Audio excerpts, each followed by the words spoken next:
That's a good one. Here's some little ones. The holiday crafts, Nixon, do you want a treat? musical toys, and kids annoyed at Mom's questions. Are you making snow? No. Oh. They look like your traditional family. They're eating candy. Oh. They know what they want from Santa. The second biggest Lego Minecraft set.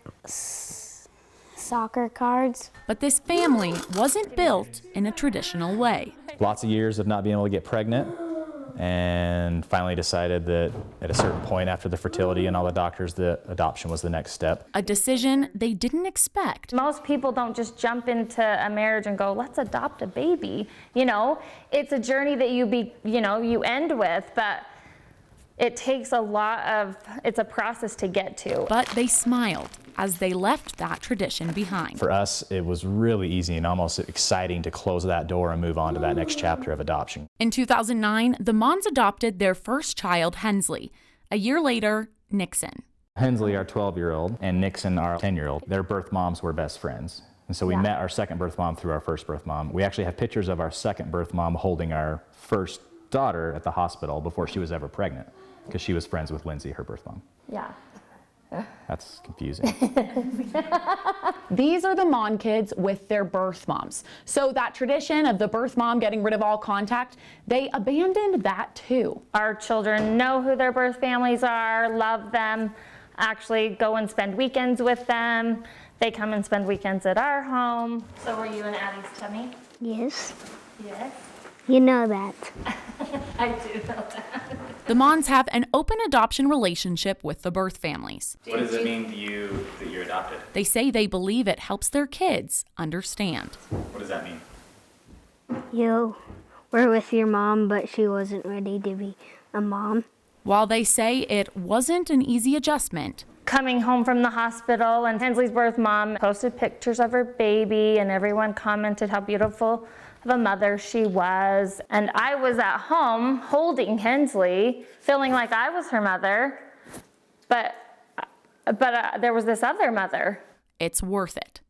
Both of us as women love these kids. Isn't that what everybody wants? Is that just more people to love your child? And man, I have a whole slew of people that love my kids. Oh, look. She keeps shaking it. Then fell tradition 3. Hensley, we didn't know she had any special needs when she was born. It was just about 9 months to a year when we started noticing she was missing these milestones. We started seeing specialists and doctors and started doing a lot of therapies. And we had years and years of looking for a diagnosis for her. They found it 2 years ago. Hensley has TRAPS C9, a genetic disorder that affects her neurological development. Where's the headphones? Can you go get them? Go get them. So she's nonverbal. She has kind of the mentality of a 2-year-old. Is your bed? Hensley sleeps in a special bed, So it's nice because these both close. has special toys, and uses a special iPad to communicate. I want to go to McDonald's. McDonald's? The Maughans say that with this comes its challenges.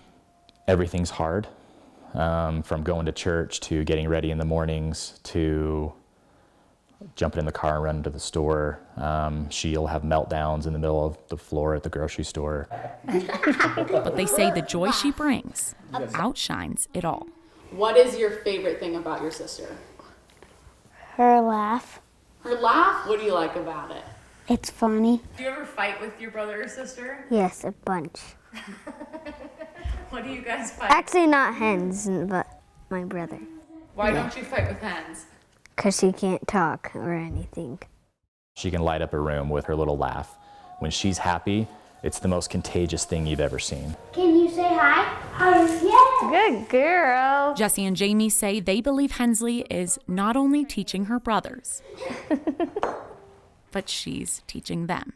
I had it planned out, definitely not what I'd planned, but worth it, and I feel much for the better. I'm a way better man because of it. I appreciate things that I would never have appreciated before. I get to see the love that these kids have for their birth families. This is the exact journey I needed in my life. My kids, they're my whole life, and I'm completely completely different person than I was when I started, and I'm super grateful for that.